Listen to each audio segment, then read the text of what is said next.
যে যে পুলিশরা নিহত হয়েছে এবং যে পুলিশ এবং আনসার বা আইন প্রয়োগকারী অন্যান্য সংস্থার লোকজন যারা আহত এবং নিহত হয়েছে তাদের শরীর থেকে 7.62 মিলিমিটার বুলেট বের হয়েছে।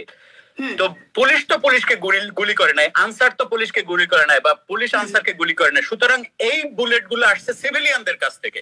সিভিলিয়ানদের কাছে এত এই 7.62 মিলিমিটার রাইফেল গুলো কিভাবে গেল? তার মানে এটা কোথায় গেল? ইয়েস,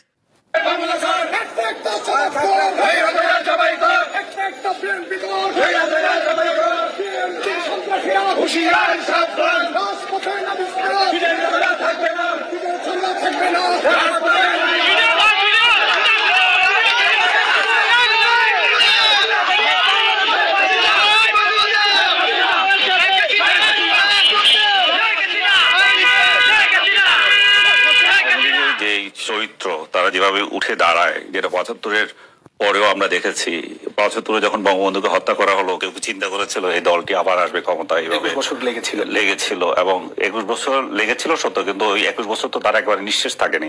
তারা সেকেন্ড পার্টি হিসাবে বা একটা প্রমিনেন্ট পার্টি হিসাবে ছিল। আমার ধারণা আওয়ামী লীগ এখনকার যে পরিস্থিতি সেটা বরং ৭৫-এর পরিস্থিতি থেকে বেটার। তো খুব ভালো করে জানে শেখ হাসিনার কিছুই হবে না এই ধরনের মামলায়। শেখ হাসিনা আছে একটা নিরাপদ জায়গায়, সেই জায়গা থেকে তাকে আনার কোনো সাধ্য মানুষ আওয়ামী লীগকে চাই। আমি এটা অনুধাবন করি। মাঠ পর্যায়ে গেলে আমি যতই ঘৃণা করি, আমি ঘৃণা করলে তাতে আওয়ামী লীগের কি আসে যায়? জনগণের কি যায় আসে? আমার ঘৃণা করার সাথে কি জনগণের পালসের কোনো সম্পর্ক আছে? নাই তো। তো এই যে এনসিপির ছেলে পেলে হই হই রই রই করে আওয়ামী লীগ নিষিদ্ধ সহ বিভিন্ন কার্যক্রম করলো, জামাত সেখানে গিয়ে যোগ দিল আওয়ামী লীগ নিষিদ্ধ করতে হবে। তো বিষয় হলো জনগণ যখন কাউকে চাবে তখন কি তাকে কেউ আটকায় রাখতে পারবে? একটা পুকুর 19৭১ সালে রক্তে লাল হয়েছিল, নদীর পানি রক্তে লাল হয়েছিল।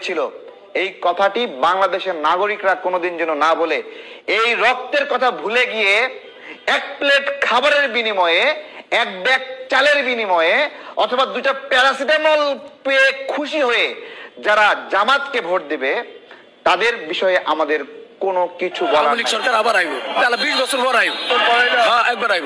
আওয়ামী লীগ সরকার আমলে বহুত ভালো ছিল, বাসায় যাইতে পারছে। ঠিক আছে, আপনি হাজার হাজার কুরবান আছে। এটা সবচেয়ে বড় স্বৈরাচারী। হাসিনাকে স্বৈরাচারী বলা হচ্ছে, এটা সবচেয়ে বড় স্বৈরাচারী হচ্ছে এখন। শেখ হাসিনা কি কাউকে না চায় না পালাইছিল? তাকে জোর করে দেশ থেকে বের করে দেওয়া হয়েছে। এটা পালায় বলে না, ইংলিশে বলে আউটস্টেড। সুতরাং পালানো শব্দটা ইউজ করতে যাবেন না কখনো। পলাতক আসামিকে এখানে বিচার করা হচ্ছে, আবার বলা হচ্ছে আসে না কেন, আইসা এখানে হাজির হন।